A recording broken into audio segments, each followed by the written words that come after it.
Good afternoon, everyone. COE BHU Varanasi welcomes all the participants for today's RDLS session. Today's topic is HIV visceral Leishmaniasis co-infection, and the speaker is Dr. Shyam Sundar sir. Dr. Shyam Sundar sir is a distinguished professor of medicine at Banaras Hindu University, Varanasi.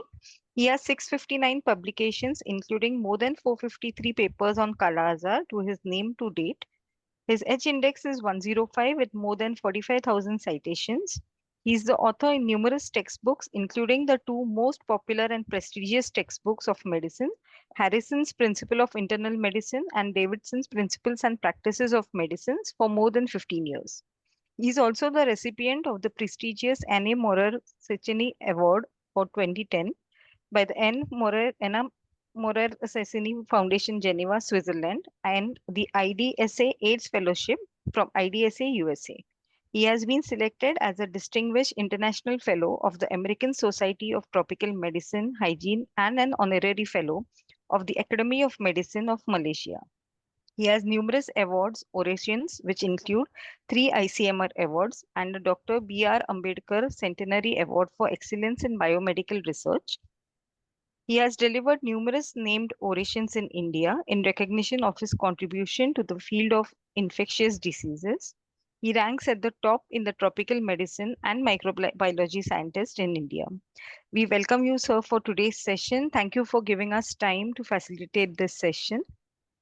So you are now requested to please start the session. Good afternoon. It's really a pleasure to be speaking to, again, the audience of ITech. And I really was looking forward also to speak. If you just, there are two parts in this lecture. One is Leishmaniasis, other is HIV Leishmaniasis. I thought I must give you some background of Leishmania because each one of you may not be aware of what is Leishmania, or you have not seen a case. So just to make you aware, initially I'll be describing Leishmania and then we'll go on to Leishmania HIV co-infection. Now these are the two slides. As you see, these are promastigotes which are found in the vector, which is the Phlebotomus argenteus in India. And these are on the right side, there are amastigotes, which are, no flagella, small, 2 to 4 micron, and seen in human beings and animals also, large animals. Now, just to give you an idea that there can be two types of transmission, anthroponotic transmission, and in Kala Azar in India or BL in India, it is anthroponotic. That means that no animal reservoir is involved, and the sandfly takes up the infection from a infected person, and then it goes into the evolution in the sandfly, and then it infects by another bite to an asymptomatic healthy person. And this is the genotype here. As you see that dog is the commonest reservoir. So most of the, and even the cutaneous leishmaniasis, it is also propagated by the animal reservoirs. Now, just to show you, this is slightly older slide, and where you can see that what is the contribution of India. It used to contribute 67.5%, more than 2/3 of the patients in the world for HIV, for VL, sorry. And why I say it was, I'll let you know in the next few slides. Now, this is if you look at the focus in the Indian subcontinent, India is the biggest. Then there is a southeastern part of the Nepal and Bangladesh. A part of Bhutan is also involved. Now the infection has also been detected in Thailand. Now, what are the clinical features? 90% of the infections are asymptomatic. That means that these people will be infected by sandfly, but they are able to control the infection. However, the incubation period can be 3 months or more, even a year. The basic finding is fever and splenomegaly. Splenomegaly is is a hallmark of this disease. And if you don't have any splenomegaly, you should be very, skeptical to make a diagnosis of VL. So almost every VL patient has splenomegaly. Then there is a pancytopenia, and then its consequences like bleeding due to thrombocytopenia, then severe anemia leading to heart failure, etc. Occasionally, you can get jaundice as well. Not only this, this is an immunocompromised type of condition, as you see, because of the lowered immunity. That secondary infections also occur, like tuberculosis, pneumonia, and other GI infections are quite common, amoebic dysentery, bacillary, or acute gastroenteritis. If you don't treat these patients of VL or Kala-Azar, most patients will die. This is just a slide from one of our patients where you can see that it's a big macrophage is seen in the center, and there are almost more than 200 MST-GOTs. And in this, in this, if you see here, see this, there are a bigger nucleus, and this is kinetoplast. So these two are very unique to this infection of Leishmaniasis and doesn't occur in any other infection like this. Then coming to the treatment. Now, treatment classically antimonials or pentavalent antimony compounds, locally also known as stibanate or stibogluconate, was the treatment which was actually, we are proud of this because of the fact that Professor U.N. Brahmachari from Kolkata discovered this. But we did, its efficacy was going down. We did a study in late 90s, and where we found that it is quite toxic, and the fatality could be 7.1% in the Bihar group. We had Bihar and UP comparison. The important thing is that if you look at the blue circle, you'll find that only 35% patients were cured. So 65% patients were not responding to antimonials. So it was a huge problem. Then in year 2002 August, 2000 August, the National Expert Committee decided that we should now use amphotericin B deoxycholate instead of antimonials. I don't have to tell this audience about amphotericin B, but still, the dose here is 0.75 to 1 milligram daily or alternate days for 15 to 20 infusions. It is quite a toxic drug. It causes severe infusion reactions, thrombophlebitis, nephrotoxicity, occasionally serious adverse event which could be even fatal, like hypokalemia, myocarditis, and hypersensitivity. The beauty of this drug is high cure rates. Almost everybody gets cured. I mean, what you see here is 96% probably because they have been withdrawn from the study or something like that. Otherwise, everybody, it's very unusual. If you don't get cure or you don't, your amphotericin B is not effective, then you should reconsider the diagnosis. The problem with older this amphotericin B deoxycholate is that you have to put the patient for almost 5 to 6 weeks in the hospital under close monitoring. You have to do daily or alternate day infusion reactions. And as I already told you that you have to monitor clinical and lab monitoring. Then this could not be, this could not be employed or deployed in in the PHC setup in India, but did not become popular because of these these problems with the infusion. Now, I come to another compound, which is the only oral drug, miltefosine, which was actually an anti-cancer drug when it was developed. But due to severe GI side effects, this drug was not used for cancer patients, only it is used topically. But it had excellent anti-leishmanial activity in experimental animals as well as in vitro studies. So we found out this drug was available for human consumption. So we did a pilot dose escalation study in 1997, where we showed that 100 to 150 milligram daily of miltefosine for 28 days cures a 93% patient. Yeah, and if you, so what we did is finally 3-4 phase 2 studies were done, and then finally we did a phase 3 trial. It was a multi-center trial, and here you can see that out of 299 patients, 282 were finally cured, so 94%, as opposed to amphotericin B, where 97% were cured. So it was quite a good outcome of this trial. And then this drug was adopted because of the fact that it was orally available for use. The point is that it should be given only after meals.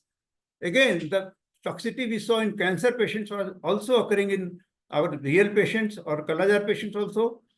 Vomiting occurred in almost 1/3 of the patients. Diarrhea, again, 20%. Occasionally, asymptomatic elevation of hepatic enzymes also occur, but you don't have to worry about that. And these are very rare skin allergy nephrotoxicity. The big problem with this drug is that you cannot use in pregnant females because it is found to be teratogenic in small animals. And so, and because this drug is there in the system for the another 5 months because of its high half-life. So its terminal half-life is almost 1 month. And of course, the primary half-life is about 7 days. So the females who of childbearing age, if they don't accept contraception for 5 months plus 6 months, and then they cannot be given this drug. So it was a big, disadvantage with this drug. So this drug was actually adopted in the elimination program in 2005. India, Nepal, and Bangladesh, they formed a consortium, and where the elimination of VL was taken as a goal. And so the first drug to be used because of the availability of the miltefosine was miltefosine, because it could be easily used in the primary health centers. Of course, there were problems, as I discussed with you already. So we needed even better drugs now. Then, what is ambisome? Just I want to tell you that it is lipid amphotericin B. There are many liposomal compounds or lipid amphotericin B available, but ambisome is the benchmark of all these. And we have used almost 8-9 varieties of liposomal or lipid associated amphotericin B, but nothing can beat the safety of ambisome, which is made by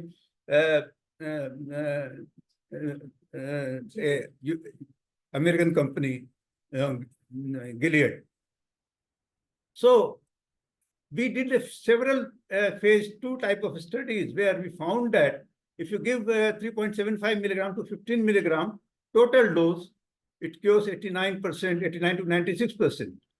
3.75 milligram of total dose curing 90% was a very big, achievement. I can tell you a very big phenomenon. So in subsequent trial, we decided these were given over 5 days or over 10 days like that. So we decided that why don't you be used as a single bolus administration, because you could use 15 milligram up to 15 milligram of ambisome in a single day. It was very convenient, reduces the hospital cost. And so next study I describe where we look at the efficacy and safety of single dose ambisome. And this was in top 2 rows, you see, this is a study done by us in 90s, and where we showed that even 1 dose of 5 milligram of ambisome would cure 91% patients. Of course, for 5 days were 93%, not much of a difference. And then we tried to increase the dose to get a better outcome, and we increased the dose to 7.5 milligram total dose. Unfortunately, we could not achieve more than 90% cure rate in this big trial of 203 patients. So after that, we stopped, in fact, working on this drug because of the cost. The cost was very high. In 2007, WHO, they found out that requested the company to bring down the dose to 8% of its original cost. That is $16 per vial instead of $200. Then it made sense. And then we thought that we should further develop it. And because, all the benefit of a single dose, I don't want to repeat that.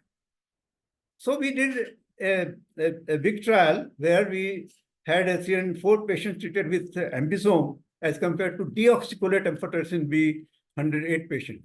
And as you can see in the circle, red circle, 95.7% of the patients with ambisome were cured, finally cured, as compared to 96.3. Again, the difference was not very significant, and it was not inferior.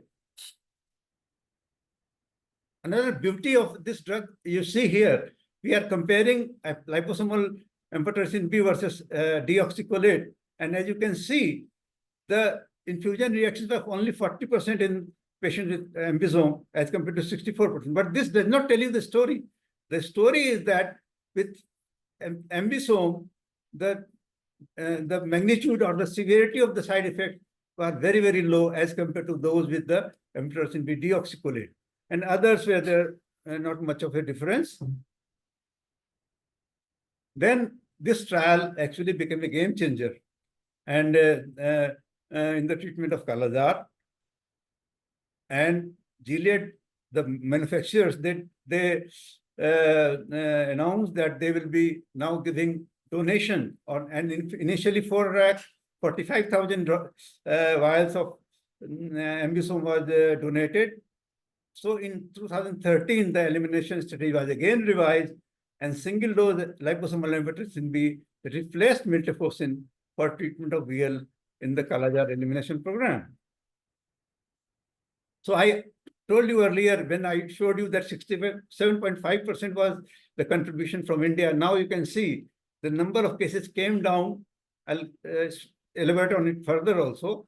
And in 2002, only 8% of the cases were contributed by India. So it was a dramatic fall. And now the Africa became the biggest foci for this drug. Now, if you look at this, this shows you the incidence of VL in India. Here, actually, the real picture is not there. If you look at the, say, in 92, there are 77,000. Actually, there are 5 to 8 times under-reporting.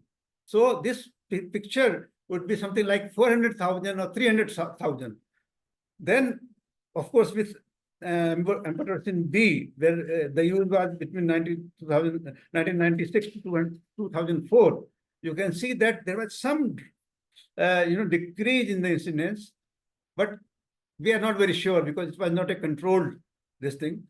But in miltefosine era, again, there was slight increase, and it did not have that impact that it should have had in controlling the endemic. Now, look at the impact of single-dose ambisome. So it was in practice, it came in practice in 2014. And as you have seen, now the cases over the years from 2014 to 2023, the number of cases, total number of cases were 520. Imagine 4 lakhs, 400,000 to 520. So there was a great, impact of this this doses of ambisome in the Kala-Azar incidence. Then in India, 633 blocks were identified as being endemic for VL. And as you can see, all 633 had achieved the goal of elimination by 2023. In Bangladesh, again, every sub-jilas, up-jilas, they had achieved the goal. And in Nepal, except most of these blocks has achieved the goal. I want to tell you another thing is that Bangladesh has been maintaining this for several years. So once you are able to maintain 3 years of this low endemicity, then the Bangladesh has become the first country to be officially validated as have eliminated visceral leishmaniasis. This was a very big news. And I hope that in India also we are able to do it in next 2 years so that we can also get a certificate from WHO. Now, it's all very good. Now we have reached the elimination. Should we relax and sit down?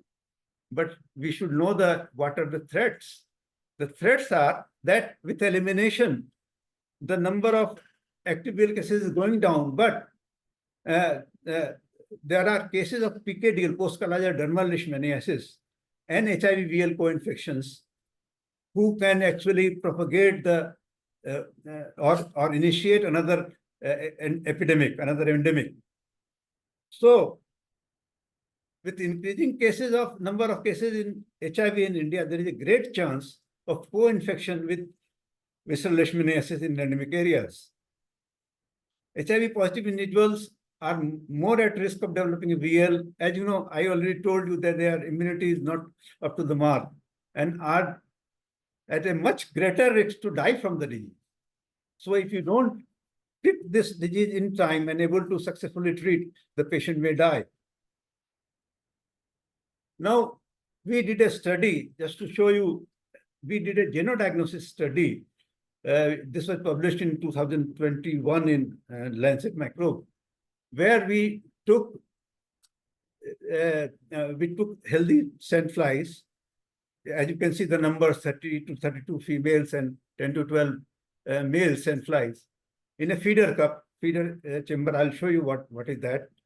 And about 30 sandflies were in every feeding chamber. It was placed in the patient's leg or forearm, and for 30 minutes, these flies have been starved for almost 24 hours before putting in the feeder cup. And after the feeding has been done, these flies were retrieved, and they received, and flies were placed in the incubator. Presence of infection detected in one or more flies by microscopy was denoted. This is you can see there our incubators are there. There is a patient on which, or healthy person, I should say, on which these genodiagnosis experiments were done. And then you have to dissect every fly after incubation, 60 hours of incubation. You have to dissect these flies or do a PCR to know the presence of infection. And these are better pictures of these feeding cups. The result was that the microscopy revealed that 16.66% patient of blood flies were genodiagnosis positive. In 93% of the VL HIV group infected the sandflies, as confirmed by qPCR or microscopy. And I'll show you in the next slide. These patients were 3 times more infectious to, just a moment, please.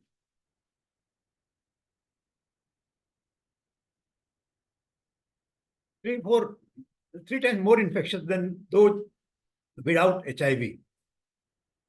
Now, here you can see parasitemia in the blood in these patients. And as you can see here, in the VL HIV, 93% patients have infected out of 14. And this is the viral load.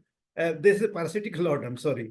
Parasitic load. And you can see that the HIV VL co-infection patients have very high parasitemia, as opposed to the classical VL or even with PKDL. So, and here you can see that almost every group, every patient was, every subject infected, every HIV positive patients infected the sandflies, and the percentage is also alarming. If you see in slightly more severe infection, like 1 into 10 to the power 4 to 10 to the power 5, or 10 to the power 5 to 10 to the power 6, 15 to 20% flies were infected. So as you know, I mean, you can understand the odds are very high, and the spreading of the disease is very significant by the infected sandflies. And the patient is playing a big role, because these flies, again, I come back to our first few slides, they come back, these flies are infected by the HIV-VL co-infected patients in greater number, and then finally they, infect the healthy person. HIV-VL co-infection has been reported from as many as 45 countries, mostly in the southern hemisphere. Initially, most of these cases were from southwestern Europe in injection drug users, because they were needle sharing. And and the disease in southwestern Europe was basically of children, caused by L. infantum.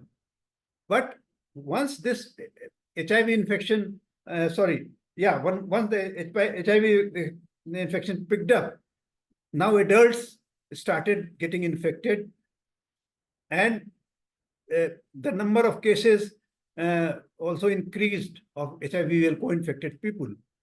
The number is also increasing in sub-Saharan Africa, especially Brazil, Ethiopia, and South Asia. And from India, about 6 to 7% patients of VL patients are HIV positive, so they are co-infected. The biggest population of these co-infected patients come from Eastern Africa, country of Ethiopia, sorry. So what is the Indian scenario? India has highest global burden of VL. Had. You must look at this. Why I have put had? Because of the fact that now it is not. Third highest burden of HIV. Probably there is a change in that also. And as I told you, 6 to 7% VL patients are co-infected with HIV. So this is a big challenge to the elimination. Majority of the co-infected patients will have similar signs and symptoms as in immunocompetent patients. That is fever, splenomegaly, pancytopenia, and then repeated relapses. We have patients in our record up to 12, 13 relapses in a single patient. Now, if the CD4 counts goes below 200 and the disease is severe, HIV disease is severe, these patients may not have typical features, or may have additional features in addition to the typical manifestations. And these are, there can be GI manifestations like odonophagia or dysphagia, diarrhea or rectal discomfort, mucositis anywhere in the mucosa in the body, and involvement of pleura, pleural cavity, that means pleural effusion, pericardial effusion, or nephrotoxicity. And secondary infections, as I told you earlier, also as in immunocompetent, in immunocompromised, it is even more in number of secondary infections. And the important thing is this, that if we just treat the secondary infections, these patients are not going to be, better. You have to take, you have to treat the HIV, you have to treat the VL, then only you can see, and if only we are successful in treating these two conditions together, the patients will not improve as expected. Of course, if the patient is very sick, you should treat the secondary infection as in other infections. So the VL should be treated first, and then you can start treating, giving them ART. But ART should also be started at the earliest. Now this problem is not there, because every HIV patient is offered treatment, ART treatment. So this problem is now not there. And I think the number of severe cases of HIV are also going down. Now, there was a WHO expert committee meeting in 2010, and then there were subsequent meetings, and it was found that the WHO stated that, expert committee stated that viral leishmaniasis is the AIDS defining condition requiring heart or effective treatment of primary VL. I think this is an older slide, but now you give heart to every patient who is HIV positive.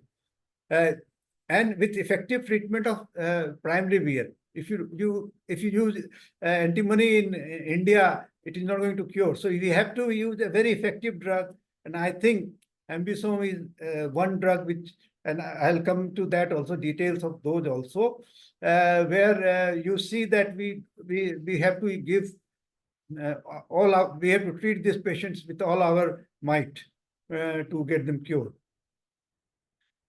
ART will increase the disease-free survival and decrease relapses. And there are also prophylaxis. I will come back to those in next few slides. Relapses can be diagnosed by splenic or bone marrow aspirate because by K39 strip test or other serological tests are not going to be helpful.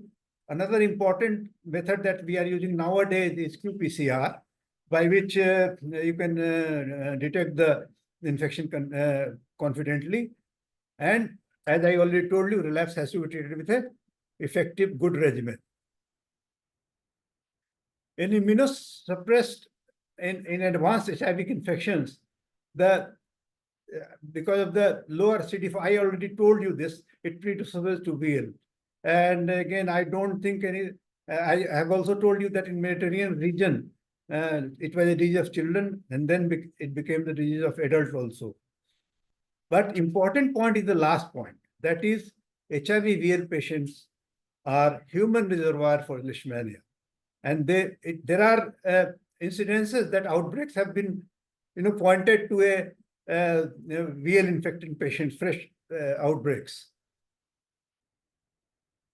As I told you that HIV VL co-infection is reported from more than 45 countries. Initially, this also I have told, the number of cases have increased in sub-Saharan Africa, and the 15% of VL patients are HIV positive in Ethiopia. I think they are all repetitions. If you look at this slide, you can see that most of the southern hemisphere, most of the disease is occurring in southern hemisphere. And of course, as I told you, now Horn of East Africa is a very important place, important focus as far as HIV VL co-infection is concerned. Then Brazil is another one. And some cases are also reported from Colombia, and of course, India, Nepal, and Bangladesh. And India has very significant number of these co-infected patients.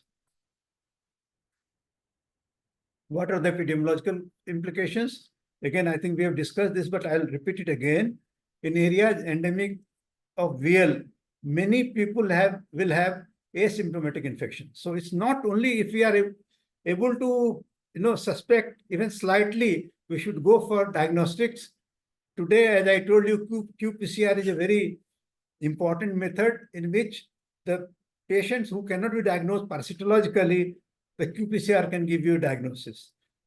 A co-infected HIV infection increases the risk of developing VL by more than 100 times. So they are more at risk of developing VL infection. They have high parasite burden, as I told you in the previous few slides, and the source of infection, the sandfly vectors. HIV co-infection can dramatically increase the burden of VL, again a repetition in endemic region. As I told you, as I showed you in the previous slides, HIV VL patients have high parasitemia in the blood. HIV VL patients are highly infectious to sandfly. You see, it's not only, you have seen already that they could infect even as high as 20-25% sandfly. And it is an important, so I mean, it cannot be more underscored that it is an important source of transmission of visceral leishmaniasis. And another thing is that the severity does not go in, the severity of VL doesn't go hand in hand with the sandfly infectivity. Now, staging of HIV VL co-infection, the WHO ART guidelines classified atypical disseminated visceral leishmaniasis as a stage 4 condition. Again, now we are not using these definitions very frequently because of, again, ART becoming available to everybody. And of course, in expert committee said that this is a AIDS-defining illness. And the important point again in this slide is that recommended HIV testing for all VL patients. Whether, I mean, if you have slightest suspicion or these patients are coming from an endemic area, HIV positive endemic area, we must test for VL by whatever means we can. Now, coming to the diagnosis again, the difference is little bit because of the fact that the serology is not highly positive as is seen with the K39. In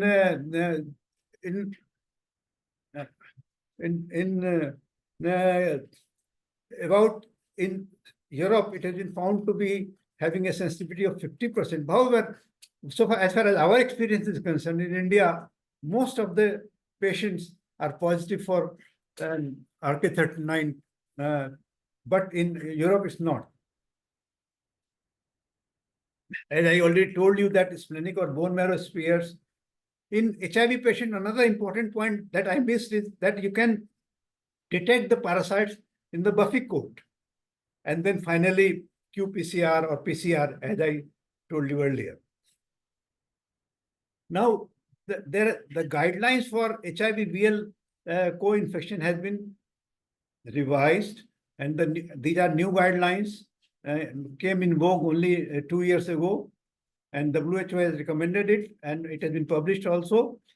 In Europe, ambisome or liposomal amphotericin B should be given as before, that is 4 milligram per kilo per day from days 1 to 5, day 10, 17, 24, 31, 38. So total 40 milligram dose over 10 injections over almost 5 weeks. In East Africa, the dose has been brought up, a combination has been, recommended. So liposomal amphotericin B, 30 milligram total dose given over 11 days, plus miltefosine for 28 days. If miltefosine is not available, then you use liposomal amphotericin B 40 milligram, the same dose, but over a shorter period, that is 24 days. For South Asia, the only difference is that miltefosine is given here only for 2 weeks. Otherwise, the dose for liposomal amphotericin B remains the same for the combination. However, if you are not using the combination, you have to increase the dose of liposomal amphotericin B to 40 milligram, again over 24 days. For Americas, especially Brazil and Colombia, where this problem is there, the 3 to 5 milligram per kilo per day is given to a total dose of 20 to 40 milligram per kilo. I think we should err on the higher dose side rather than the lower ones. Secondary prophylaxis, again, earlier it was not considered important, but it has been found that it is very important. The problem with this is that it is almost impossible to do a randomized controlled trials. So the recommendations are mostly expert recommendations. And if you look for a data in the literature, you will not find many publications on the secondary prophylaxis. It is given every 3 to 4 weekly intervals. In East Africa, pentamidine is recommended 4 milligram per kilo per day. That is 300 milligram for an adult. Again, 3 to 4 weekly interval. In Southeast Asia, either amphotericin B deoxycholate 1 milligram per kg, one infusion, or liposomal amphotericin B 3 to 5 milligram per kg, one infusion. In America, liposomal amphotericin B is recommended as a single dose, 3 to 5 milligram per kilo. And this prophylaxis has to be very regular till the patient has recovered not only from VL, also from HIV infection, the CD4 count has gone, up to more than 350 cells per cubic millimeter, and or HIV viral load is undetectable for at least 6 months with no signs and symptoms of relapse of VL. So this is my last slide. To summarize, because of their potentiality of high parasitic load and tendency to relapse, HIV-infected patients could become an important source of transmission in the peri or post-elimination period. PKDL is another one which I told you earlier, but the chances of disseminating infection is much more in HIV-VL co-infection as compared to PKDL. And many of you will not probably not realize that even patients, active patients, immunocompetent patients are also a human reservoir unless they are treated. So by the time you detect VL, they would have all given the infection to many sand flies and new patients. So I again reiterate that all VL patients should be tested for HIV infection. HIV-infected persons with fever and hepatosplenomegaly, we must suspect, even without fever also, if there is hepatosplenomegaly, we must put visceral leishmaniasis or Kala-Azar as one of the possibility and must look for it. There are high suspicion for atypical manifestation. Unless you think of the disease, you will never do an investigation. So there should be high index of suspicion for these atypical manifestations as well. Early diagnosis should be done by RK39, but as I told you, in relapsing patients, we have to do a parasitological diagnosis, and ART should be started early. I mean, I don't have to say that again, to prevent relapse. I am very thankful to your kind attention. Thank you so much, sir. Any questions from the participants? Please feel free to unmute your mic. किसी को कोई भी सवाल करना हो तो please mic unmute करके आप सवाल कर सकते हैं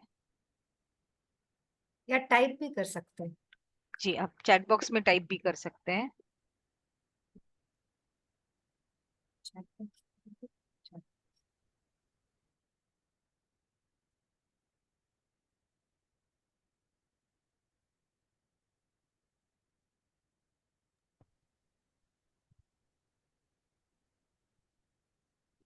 Ma'am, would you like to call out the names from the participant list? Yeah, but I just need to get that computer में ला दीजिए।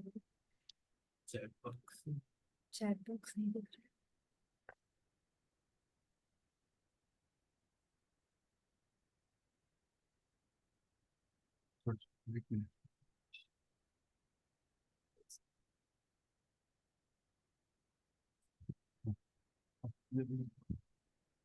Chat 23।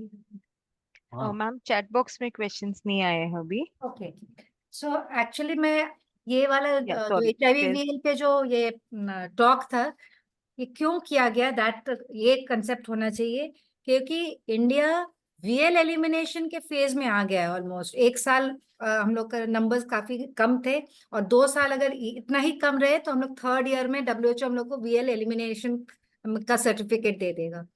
बट यू सॉ कि अगर श्याम सुंदर सर ने कहा कि HIV-VL जो है वो सबसे बड़ा प्रॉब्लम है ये एलिमिनेशन प्रोग्राम के लिए। सो उसीलिए ये RDLS किया गया ताकि Jharkhand, UP, Bihar and West Bengal, ये 4 स्टेट के जो मेडिकल ऑफिसर्स है वो इसमें ज्वाइन करे, ताकि एंड जाने कि HIV-VL आप कब सोचे। तो कब सोचिएगा, एनी HIV पेशेंट जिसको फीवर आ रहा है, लिवर स्प्लीन है, पैनसाइटोपिनिया या दैट मीन्स हीमोग्लोबिन कम है, WBC काउंट कम है या प्लेटलेट काउंट कम है, एनी ऑफ द कॉम्बिनेशन में अगर कम है तो इसका टेस्ट करना चाहिए। ये टेस्ट कहाँ मिलेगा? यू कैन आस्क कि RK39 मिलेगा कहाँ? तो every district hospital endemic area में जो है वहां पर RK39 अवेलेबल रहता है। नहीं तो आप हम लोग से पूछ सकते हैं एज अ COE, या doctor Krishna Pandey, I don't know sir join किए हैं कि नहीं। सो RMRI में भी आपका एक सेंटर है, Bihar can send to RMRI, other people can send to BHU, and आपका कोलकाता में STM जो है, स्कूल ऑफ ट्रॉपिकल मेडिसिन, वो भी एक सेंटर है। नॉर्थ बिहार में। और In North Bihar, you can send your suspected patients to the research center that we have at of BHU at Muzaffarpur, Kalara Medical Research Center. Otherwise Bihar में तो most district में ये RK39 अवेलेबल होता है, and ये treatment भी free of cost होते हैं। पेशेंट को एक पैसा नहीं लगेगा नहीं, उल्टे उसको मिलेगा पैसा, बिकॉज बिहार में तो 5,000 रुपया देते हैं, 6,000 रुपीज रहते हैं। तो इट इज वेरी इंपॉर्टेंट कि एज ART मेडिकल ऑफिसर्स, अगर HIV पेशेंट्स में फीवर आ रहा, फीवर आता ही है यूजुअली जो नए नए पेशेंट आते हैं, उसमें अगर आपको लगता है फीवर है, साइटोपिनिया है, स्प्लीन है, एंड वो एंडेमिक एरिया से आते हैं, most of you I have invited जो कि एंडेमिक एरिया से हैं, that means eastern Uttar Pradesh, north Bihar, Jharkhand and West Bengal, ये 4 रीजन में कोई भी अगर ऐसे आते हैं तो उसको RK39 से काला आजार अपने माइंड में रखिए डिफरेंशियल डायग्नोसिस में, एंड जरूर से टेस्ट कराइए, क्योंकि ये ट्रीटमेंट भी फ्री है, इनका ट्रीटमेंट करना जरूरी है, नहीं तो वो अपने फोकाई जो अपना विलेज है, वो अपने जगह पे वो बहुत ज्यादा केसेस बढ़ा देंगे, एंड पूरा जो एलिमिनेशन एफर्ट है गवर्नमेंट का वो पूरा फेल कर जाएगा। उसीलिए हम लोग आप लोग सबको इन्वाइट किए थे। अगर कालाजार के बारे में आपको कुछ भी पूछना है, हमको नहीं लगता आपके पास सर से बेटर कोई एक्सपर्ट मिलेगा, बिकॉज आप देखे ही होंगे कालाजार का ट्रीटमेंट बोलिए या उसका डायग्नोसिस बोलिए, सब सारे रिसर्च सर पायनियर है उनके, और WHO के मैंने जितना रिकमेंडेशंस है मोस्टली सर के रिसर्च से ही आया है। सो आपको सर से ज्यादा बड़ा एक्सपर्ट कुछ नहीं, कोई नहीं मिलेगा। अगर कभी भी कोई प्रॉब्लम होता है यू कैन डायरेक्टली आप अपने COE से बात कर सकते हैं, and we will give you a solution to your kalazar problem. तो अभी आप लोगों को कुछ पूछना है? झारखंड वाले हम तो देख रहे थे कुछ 3-4 ही शायद मेडिकल ऑफिसर्स हैं। Ma'am, there's one question in the chat box. What are the prevention measures for VL? Prevention measures are that, I mean, in the most important thing is that use of IRS, that is insecticidal residual spray in the patients where the HIV-VL patients are there. Asking HIV-VL patients to not to prevent the sandfly bites, which is very important, very difficult, because these sandflies are smaller than even regular, but there are now mosquito nets with smaller, apertures, and so they can prevent. So prophylactic measures against the sandfly bite, and that is all. I think you can, if you can prevent the sandfly bites, the kalajar will not affect you. और जब भी कोई भी कालाजार patient diagnose होता है तो ये immediately एक प्लेटफॉर्म है, जैसे हम लोग का NACO में हमारा अपना प्लेटफॉर्म है जहाँ पर हम लोग ये देते हैं, सारा रिपोर्टिंग देते हैं। कालाजार का भी जबरदस्त रोबस्ट रिपोर्टिंग है।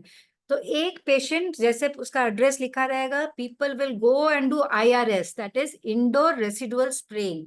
वो करते ही हैं, खाली उनके घर पे नहीं, around 500 metres around the house, ये तो बाय डिफॉल्ट होता है। तो मैंने कोई भी पेशेंट अगर आता है डॉक्यूमेंटेशन होने के साथ ही within a month people will go and spray, ताकि वो बढ़े नहीं।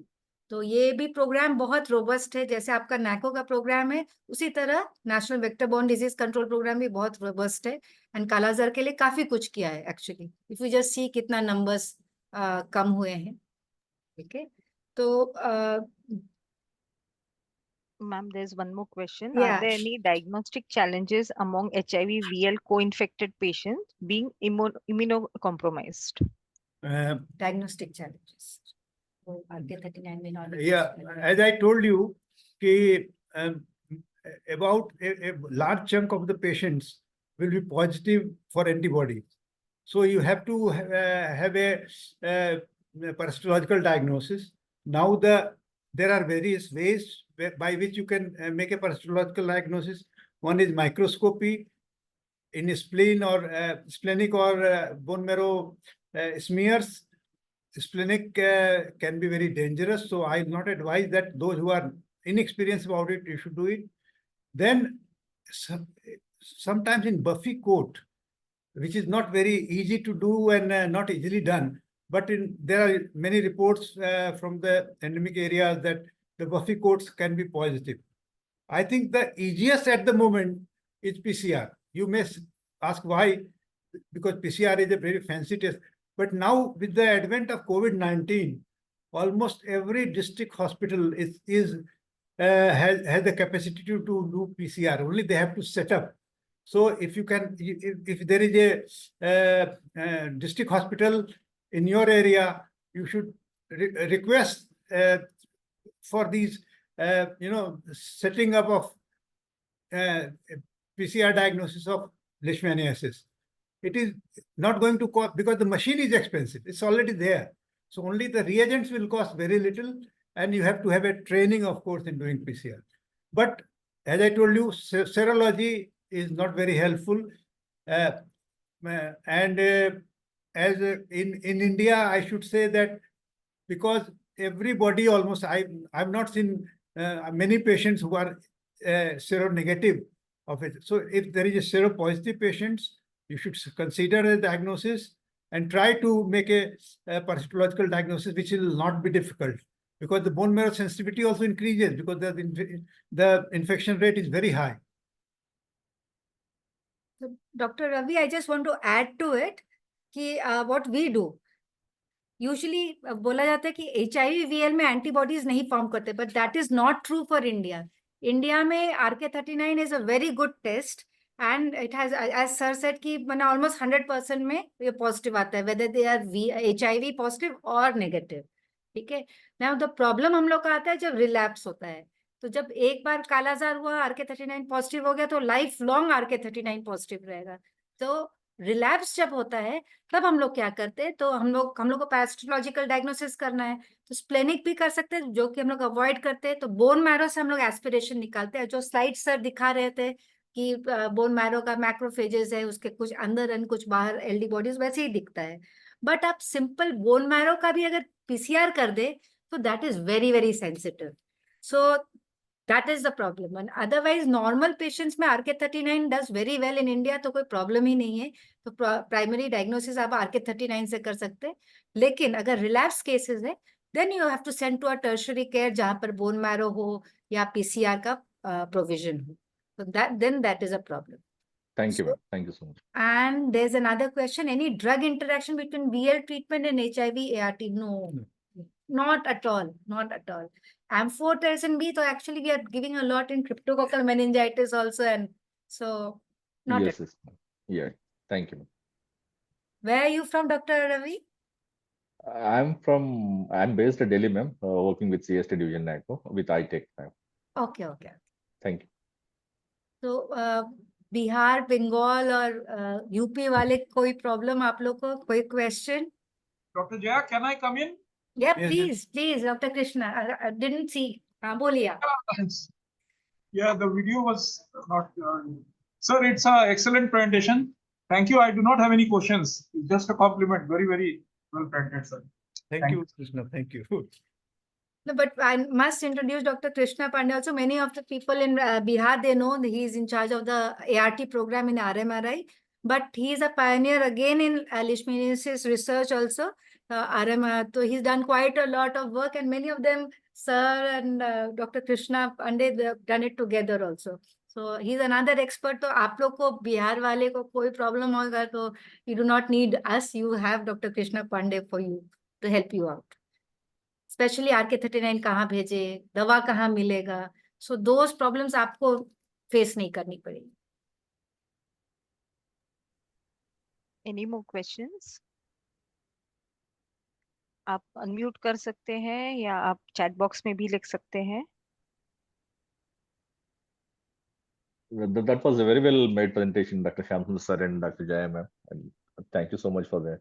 It was very clear because we hardly get to see, I mean, being from South and we hardly get to see any case of VL co-infected cases in maybe I can say AP and Telangana because I am from Hyderabad. So, but it's a very clear presentation. I think most of the people from the Bihar, Jharkhand, and West Bengal, I think these people might be fortunate enough to see such cases, and you have such a beautiful faculty, to guide you also in terms of treating these patients, sir. Thank you so much for a wonderful session, sir. Thank you. Thank you. Ma'am, can we conclude now? Yeah, I think so. If there are no questions, then we should conclude. Yeah, no questions in the chat box, ma'am. One last question, ma'am. I mean, I think you are talking about the elimination of VL in maybe in India in the affected endemic states. So when do you think that we'll be achieving the complete elimination? Elimination actually has been achieved in 23. Yeah, but you cannot, and the dossier has been sent to WHO already. But we have to show that for 3 years the elimination target has been maintained. So you have to, I mean, like our National Vector-Borne Disease program is now promoting 0.5 per 10,000 instead of 1 per 10,000, 0.5, so that they are able to maintain the low level of infection for a longer period. So, I mean, this is good news that we have achieved, but we have to maintain it. And that is why this discussion becomes very important. That, and this is in real life, I tell you, there are 2 epidemic outbreaks pointed towards VL reservoirs, like PKDL or HIV-VL. And these publications are old, but now, in addition to PKDL, as I told you, HIV-VL infection is one of the very, very important part in preventing the new outbreaks of VL. So, Dr. Ravi, I'll give you a context to this RDLS. We had we had all gone, Dr. Krishna Pandey, myself, and Sir had gone to this dossier formation for WHO. There was a meeting of the National Vector-Borne Disease Control Program. We had achieved the first year of keeping the level of visceral leishmaniasis to below the year level, 1 per 10,000 population. So they were making that dossier, and they were worried about HIV-VL, and Dr. Krishna Pandey and myself, we said that we will make sure that all the ART medical officers know about the disease, what to do, when to think, where to get diagnosed, and how to get them treated. So that is why I have specially arranged for this RDLS, and I brought in Dr. Krishna Pandey, and I've personally rang up people from Jharkhand and SACS people from Jharkhand and Bihar, so that people join this. Taki people know the ART medical officers do not miss visceral leishmaniasis in their ART centers. Yes, that's most important, because we find, I think, 6 to 7%, I think, of the co-infected cases among HIV, with VL. Yeah, because that is, people don't think about VL. Everybody focus on HIV and TB, that ki uske baad everything becomes a blur. So that is why you need to think. And I think there's Dr. Raihan Ahmed has a question. Other than RK39 that help in diagnosis. When Dr. Ahmed, are you asking कि RK39 के अलावा और कोई test है कि नहीं? आप unmute करके पूछ सकते हैं. Hello. हाँ, बोलिए. Yeah, madam. Other than RK39, actually, ma'am, the time is 1 to 2. It's our OPD time, and there are heavy load in RIMS Ranchi. So I am attending the CME, but some point missed due to patient load. I just wanted to know, other than RK39, bone marrow biopsy or other thing, what other diagnostic tests that can help in diagnosis in visceral leishmaniasis other than RK39? Dr. Ahmed, as Professor Jaya has already told, I think for screening, RK39 is very excellent tool. Yes, if there are, these, if you are diagnosing hepatosplenomegaly, fever, cytopenia, this is a classical textbook picture of a VL infected. It is much easier to do a K39 test within 5 minutes, 10, in OPD setting. You can set it up in OPD also if you have large influx of these kind of patients. So I don't think, because the other alternatives are there, but they are, DAT or IFAT. These are very difficult to have in our setup, especially the peripheral Yes. setup. Even if a Yes, district sir. hospital will not have these facilities. So I think we should stick to RK39. Yeah. Okay, But sir. you are from RIMS, so you are from a medical college. So if Yeah, you yeah. have a medicine department, they can do a bone marrow and then stain appropriately and see the LD bodies. That also See can the be. antibodies. हाँ, Yes, for yeah. you, Yes, madam. for medical college, it's not a problem. But हाँ, district के level के लिए तो RK39 is the best. And of course, PCR, everybody cannot do a PCR. That RMRI can do, BHU can do, STM Kolkata can do, even postgraduate Kolkata का जो Dr. Mitali can do in Kolkata. But there are very few centers who can do PCR. So you have to send it to us for that PCR to get done. So RK39 is the simplest. 5-10 minute का है. I think the reading time is 10 minutes. So it's very easy to do. And Okay, it's madam. available Thank in the program free of cost. Okay. Dr. Jaya, can I come in? Yeah, please, please. Dr. Ahmad, just going by the clinical definition, Yes. it's fever of greater than 2 weeks duration, coming from an endemic region, and hepatosplenomegaly. I think, sir, history is most important. Yes, He has yes. to visit in endemic region. History And is then most with important. RK39 has got a very high sensitivity and specificity greater than 96%. Of course, sir has Yeah. already shown that in HIV-VL, because of the decreased immunity, it's a IgG based test. Okay, So okay. it can remain positive for a very long time. Definitely, the Yeah. confirmatory test is by bone marrow and by splenic aspiration. But Yeah. of course, it cannot be done in the field. Because in many patients there is a bone marrow suppression, platelets are also low, there is hepatosplenomegaly, Yes, and simultaneously there is some lymphadenopathy and the diagnosis goes towards lymphoma. Yeah. In That India, you have to appreciate. Yeah. in Indian subcontinent, lymphadenopathy is very rare. It's very rare. Yes. You don't see. And what is your Yeah. other question? Maybe he was asking about that only. Clinical picture कैसा है? Clinical picture, I mean, if you have, and the bone marrow Yeah. suppression is actually has not been proven. There is something which is, the spleen is also taking a part in that, because there is a picture like hypersplenism. And bone marrow could be normocellular also, but still these patients will have pancytopenia. Pancytopenia is very important. Even even in immunocompetent patients, where if these patients develop pancytopenia, we immediately suspect there is a relapse. Whether the fever is there or not, anything is there or not. But the moment you see pancytopenia, it is one of the most important cause in these endemic areas. Dr. Ahmed, I just wanted to ask, I was just wanted to add something to it. कि आपने बोला कि fever है, hepatosplenomegaly, pancytopenia, and you added that lymphadenopathy. तो sir से काला आजार India में lymphadenopathy होता नहीं, लेकिन आपके पास अगर मरीज के पास ये lymphadenopathy भी है along with pancytopenia, hepatosplenomegaly and fever, think about histoplasmosis. Yes. और bone marrow में वो ऐसे ही जैसे LD bodies दिखता है. So a lot of pathologists get confused with histoplasmosis and leishmaniasis. और हमारे पास actually ऐसे referred case बहुत आ चुके हैं. था histoplasmosis, लेकिन वो कालाजार करके हमारे पास refer होके आ गए. And in both cases, ma'am, drug of choice is amphotericin B or something else. Yeah. But histo, you have to give long, no? You have to give for 15 days. You'll give amphotericin B, and then you'll put the patient on itraconazole for a very long time. So treatment थोड़ा different हो जाता है. So अगर lymphadenopathy है या skin lesions है, don't think it is kala azar. Think histo हो सकता है. And you have to tell the pathologist appropriately कि आप ये भी देखिए. Yeah. Okay, thank you, madam. Thank you. So, Shweta, should we end the session then? Yes, ma'am. Thank you so much, Dr. Shyam Sundar sir. It was an honor to host your session. Thank you, Jaya ma'am, for your continuous support and guidance. Thank you, Krishna Pandey sir. And thank you, Dr. Ravi sir, also for your inputs and your guidance. There's one more question coming up, ma'am. What is the differential diagnosis? Okay, that's a comment. No, here's a Differential comment. diagnosis. That's not a that's a comment, sir. Thank you, everyone. Thank you so much. Ma'am, we'll be available to host any sessions that you may need at even a short notice.